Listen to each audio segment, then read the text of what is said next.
प्रिय भक्तों, ओम नमो नारायण। इस प्रवचन में आपको प्रमाद के बारे में बताएंगे। प्रमाद के कारण हम परमात्मा को जानने में असमर्थ हो जाते हैं और मुक्ति के लाभ से वंचित हो जाते हैं। तो हमें प्रमाद का त्याग करना है।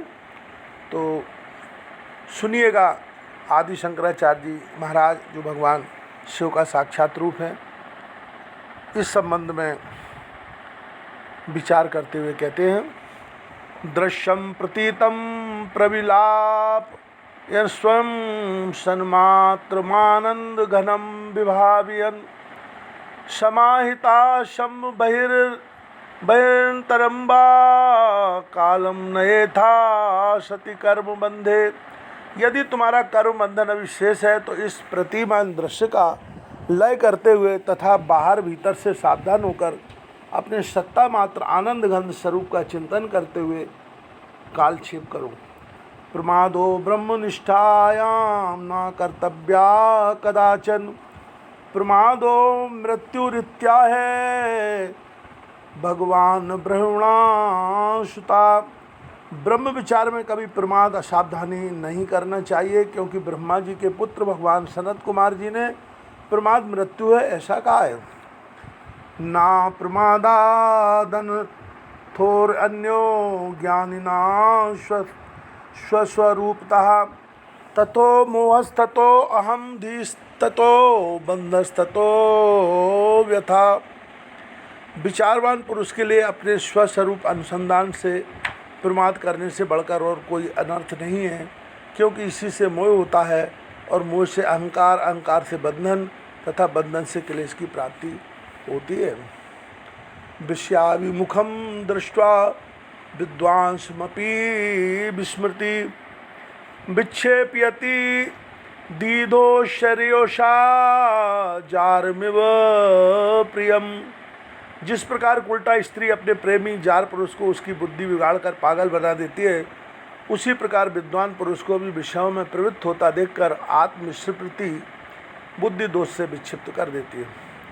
यथापकृष्टम शैवालम क्षणमात्रम न तिष्ठति आवृणोति तथा माया प्राज्ञं वापि परामुखम। जिस प्रकार शैवाल को जल पर से एक बार हटा देने पर वह क्षणभर भी अलग नहीं रहता, तुरंत ही फिर उसको ढक लेता है, उसी प्रकार आत्मविचारहीन विद्वान को भी माया फिर से घेर लेती है। लक्ष्यच्युतम शद्ददि चित्तबीषद बहिर्मुखम सन्निपतेस्ततः प्रमादता प्रत्युत केलिकंदुका सोपान पंक्तौ पततौ यथा तथा। जैसे असावधानतावश हाथ से छूटकर सीनों पर गिरी हुई खेल की गेंद एक सीढ़ी से दूसरी सीढ़ी पर गिरती हुई नीचे चली जाती है, वैसे ही यदि चित्त अपने लक्ष्य ब्रह्म से हटकर थोड़ा सा भी बहिर्मुख हो जाता है तो फिर बारंबार नीचे ही की ओर गिरता जाता है। विशेषचेता संकल्पयति तद्गुणान् सम्यक संकल्पनात् कामात् पुंसा प्रवर्तनम। विषयों में लगा हुआ चित्त उनके गुणों का चिंतन करता है, फिर निरंतर चिंतन करने से उनकी कामना जागृत होती है और कामना से पुरुष की विषयों में प्रवृत्ति हो जाती है। तथा स्वरूप विभ्रंशो विभ्रष्टस्तु पतत्यथा पतितस्य विना नाशम पुनर्नारोहे इच्छिते संकल्पम वर्ज एतस्मात् सर्वानर्थस्य कारणम।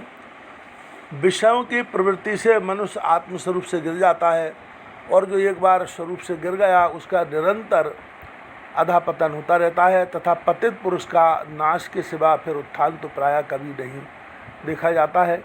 इसलिए संपूर्ण अनर्थों के कारण रूप संकल्प को त्याग देना चाहिए।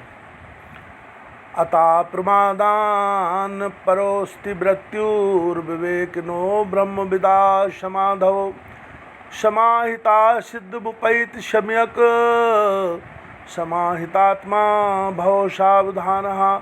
इसलिए विवेकी और ब्रह्मवेत्ता पुरुष के लिए समाधि में प्रमाद करने से बढ़कर और कोई मृत्यु नहीं है। समाहित पुरुष ही पूर्ण आत्मसिद्धि प्राप्त कर सकता है। इसलिए सावधानतापूर्वक चित्त को समाहित अर्थात स्थिर करो।